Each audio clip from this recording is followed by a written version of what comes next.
Accessing library computer data.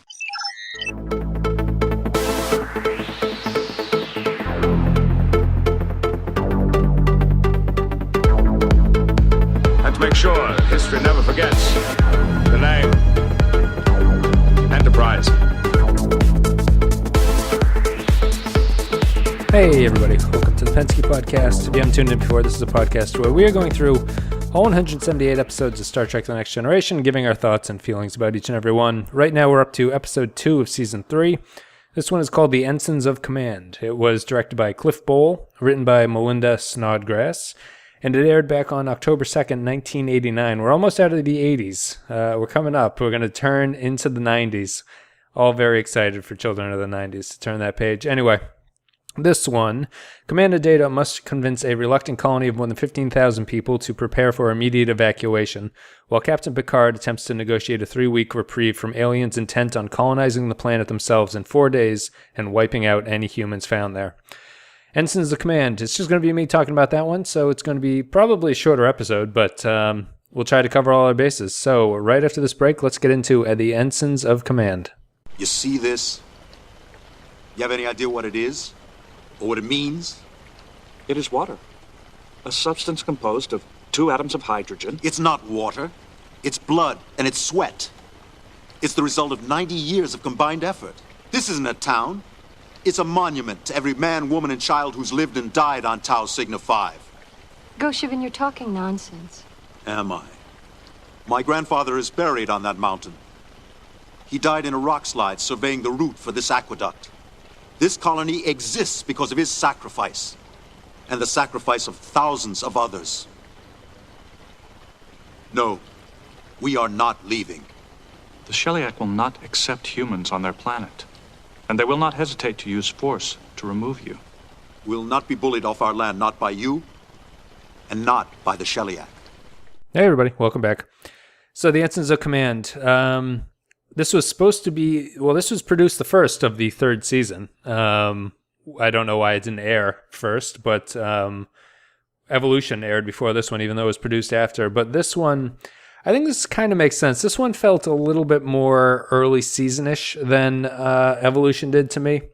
I feel like this one probably had a better story going than Evolution did, or at least it's the overall arc is better than Evolution's was, where Evolution sort of felt like it was disconnected a little bit at times. This one felt like it was totally a story. It was all of one piece.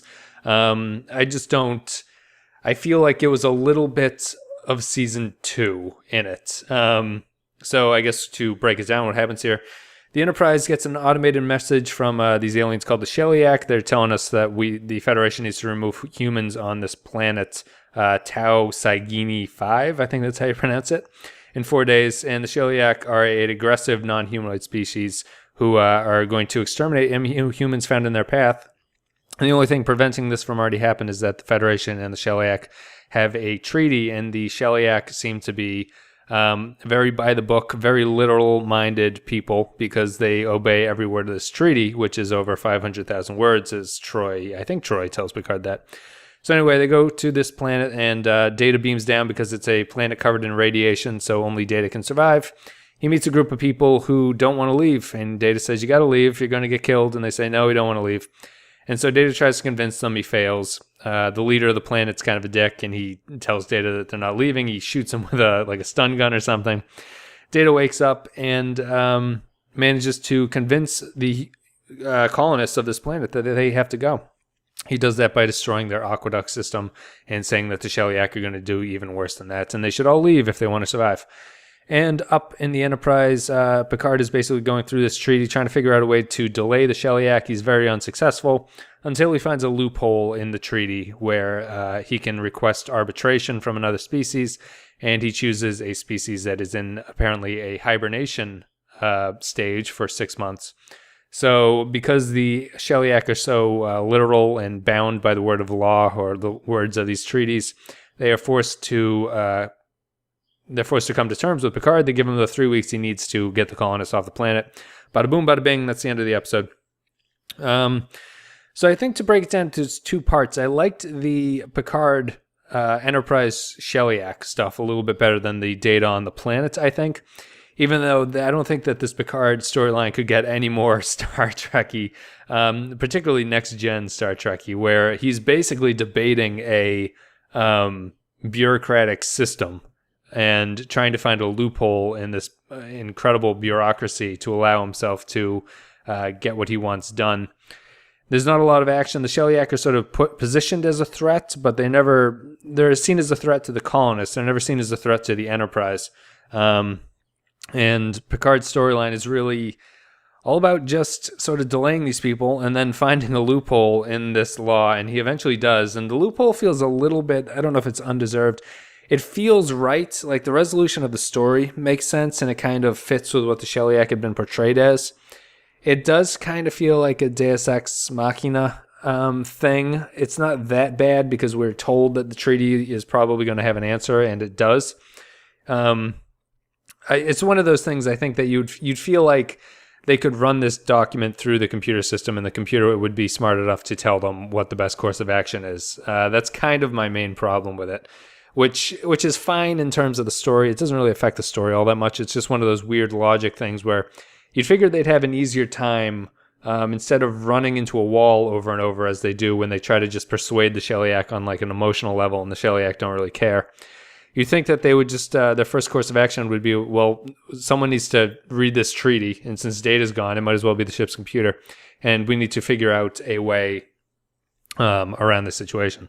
They eventually do. It probably leads to the best scene in the episode, which is Picard ignoring the Shellyak hail at the very end and sort of delaying, just trying to one-up them after they've been such aggravations to him. He decides not to answer their hails immediately. It's a funny scene. Stewart plays it really well. Him looking at the sign is kind of funny. The plaque on the bridge, just sort of walking around with his hands behind his back. You know, no rush. Just let these aliens do what they're going to do, and he'll get to them a good time. I enjoyed that part of the story. There's really not a lot to say about it. It is what it is. This is really more of a Data episode, and most of it comes from the Data interactions with the colonists on the planet. So, I think my main problem with the Data on the planet thing is that it felt kind of like a high school play a little bit. The guest actors are pretty bad in this episode. The girl is okay. I think her name is Artie.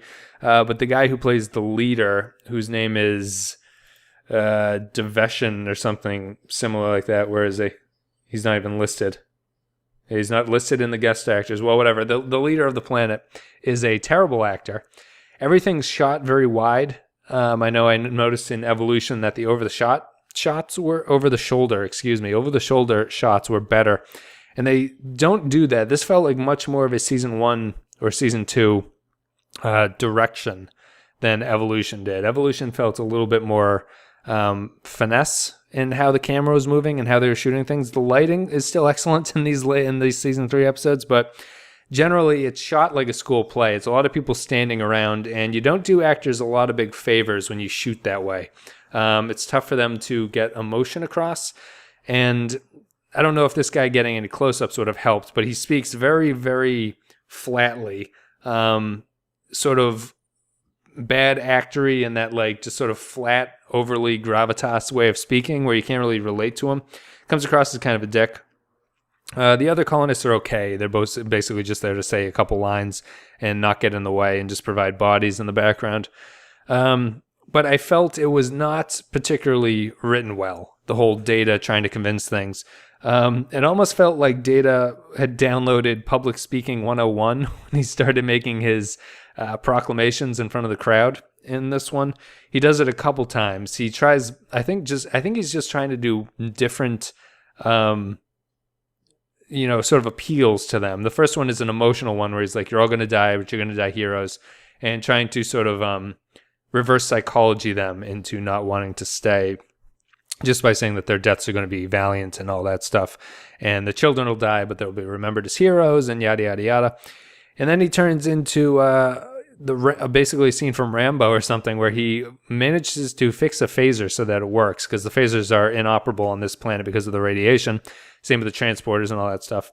and he shoots some guards who are guarding the water fountain that the people use, or the aqueduct system, whatever they call it, which is the pride of this town. And then he shoots the aqueduct system, and that destroys it. And then he says, if I'm just one android with one gun, this is all the damage I can do, and the Shellyak are going to do worse, and they're not even going to beam down here. They're just going to shoot you from space, and you're going to die, and that'll be it.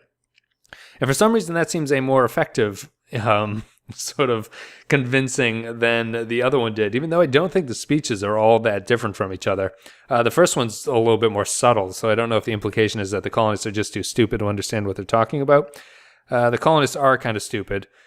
But I do feel like Data could have done a better job of just explaining what was going on in the first bit. He's a little bit vague when he's like, the Shellyak are going to come and they're going to not like it when you're here, and they will fight you. And the colonists are like, well, we'll fight back and all that stuff. And I think Data could have just done a much better job of explaining that the Shellyak are going to kill you. There is nothing you can do to stop it. And so what do you want to do? You want to stay here and die, or you want to come with me and we'll put you on another planet?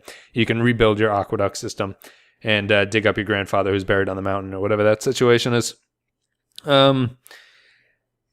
It felt a little bit blunt. If anything, I could say that this, I think I could tell if I hadn't seen the name that this was a Melinda Snodgrass script. I think I'm starting to pick up what her scripts are like. They're sort of grand in their statements, just like Measure of Man has something like big to say. I don't know if they work particularly well. They're very theatrical and a little bit ham-fisted in what they're trying to do. I think it was the ham-fistedness of Data on the planet was tempered a little bit by the Data learning music, which is a much better metaphor for what's going on. But the ham-fistedness of the planet sort of overrides that. And even though Picard ends the show with talking to Data about how Data has learned and he's moving on into a... he's combined two different styles and he's become creative, and he came up with a creative way to fix things, which is a metaphor for how he came up with a creative way to get the colonists off the planet and all that stuff.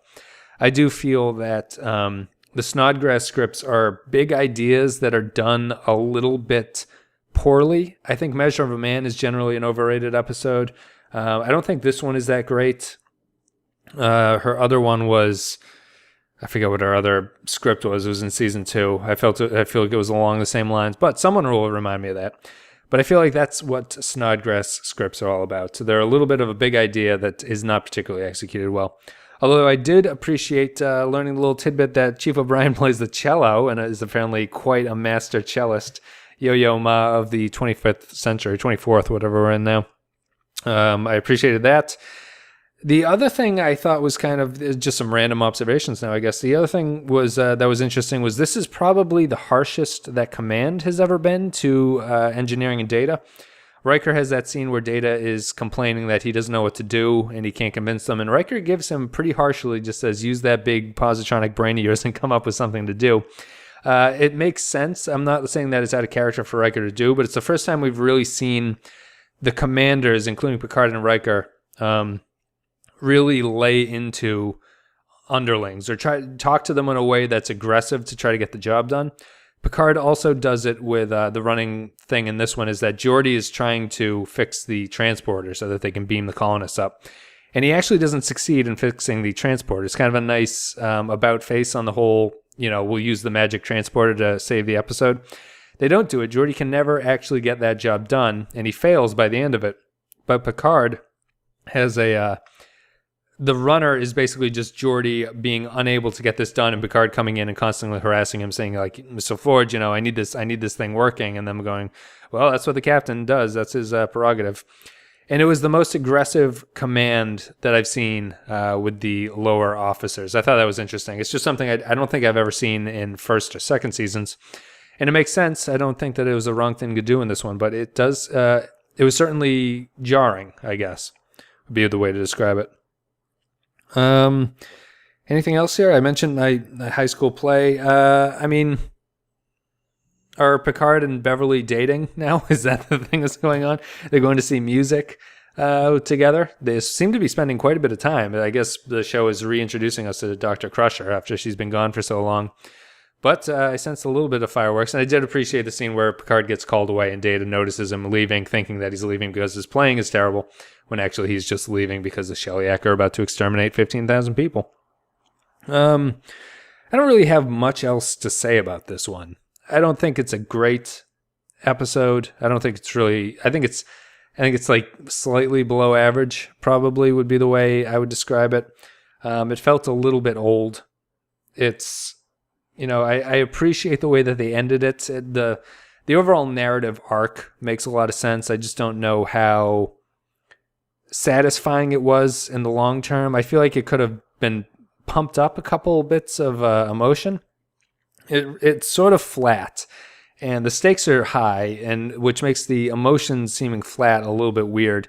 I think the emotions on the Shellyak stuff was a little bit better. I guess it's tough because Data obviously isn't going to show any emotions, so that makes that weird. But the weakness of the colonist actors, I think, played a part, and also that they're not particularly scripted well, and that they don't have a great reason to want to stay. They haven't been there that long. They've only been there for 90 years, which is a long time, but you still feel that it's strange that they're so attached. And they also act like they can't remember what things were like before that. And 90 years does not seem like it was that long a time to forget where everyone came from. Your parents would still be alive when you were born, and then you'd just be existing like that. I'm not too sure. Pursuant to paragraph 1290, I hereby formally request third-party arbitration of our dispute. You have the right. Furthermore, pursuant to subsection D3, I name the Grizellas to arbitrate. Grizellas? Unfortunately, they are currently in their hibernation cycle. However, they will awaken in 6 months, at which time we can get this matter settled. Now, do you want to wait? Or give me my 3 weeks? Absurd. We carry the membership. We can brook no delay. Then I hereby declare this treaty in abeyance. Wait. Negotiation is permissible.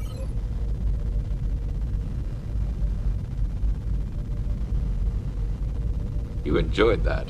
You're damned right.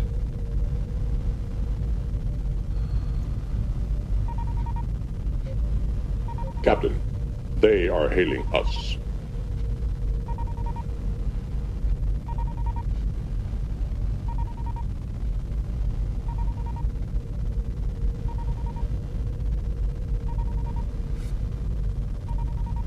Sir?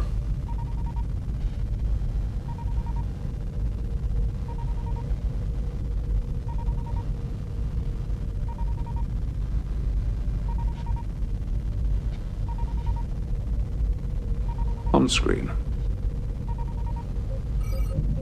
You may have your 3 weeks, Picard of the Enterprise. Thank you. So let's get to the rating for this one. I think I'm going to give this one a 2 out of 5. The 2 out of 5 seems to be fair. I was hesitating and thinking maybe it would be a 3. I think it's a 2. I wasn't too crazy about it. I think it has a couple problems of just the script not carrying through on what it's talking about well enough. Not really that exciting of an episode, even though it's kind of interesting what they do with Data. Sort of focusing in on the fact that he is an android, he doesn't have feelings, even though everyone is insisting that he has feelings, which I do want to talk about. I'm not going to talk about that sort of characterization with myself. I'll wait until someone else is on here and bring that up, but I want to get into that because I do think it's weird and understandable for the show, but it's still strange that people are continuing to insist that Data has emotions. I can understand the narrative drive to do that. It seems strange in hindsight now that I'm going through and watching all the episodes. But yeah, I'd give it a 2. I don't think it's a very exciting episode. It's a little bit dull. It's very Star Trek-y. Just with the bureaucracy and convincing colonists to do something, and sort of a minor debate about what it means to, leave a place where you want to stay, and what it takes to convince people to do things, and what it takes to be creative, and, is artificial intelligence creative, and all that stuff. So it's a very Star Trek-y episode. I can see people liking this one, which would be interesting. My rating for this one, I think, is more personal than anything. I'm not crazy about it, but I can understand people liking it.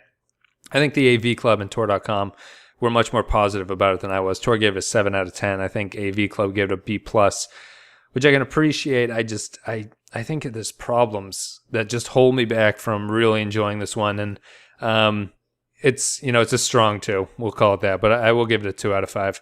So that's it. Short one. That's only about 15 minutes, something like that. But anyway, thank you guys for listening. If you enjoyed the content, watching on YouTube, like or comments, appreciate it. If you're on iTunes, a rating and a review is always appreciated. It helps me get the podcast out there. Thank you for listening, guys. I'm going to be back next time with the Survivors. I think I'm going to have a crew of people with me to talk about that one.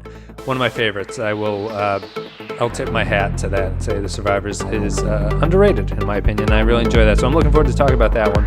Ensigns of Command, not so much. 2 out of 5. Thank you guys for listening, and I will see you next time.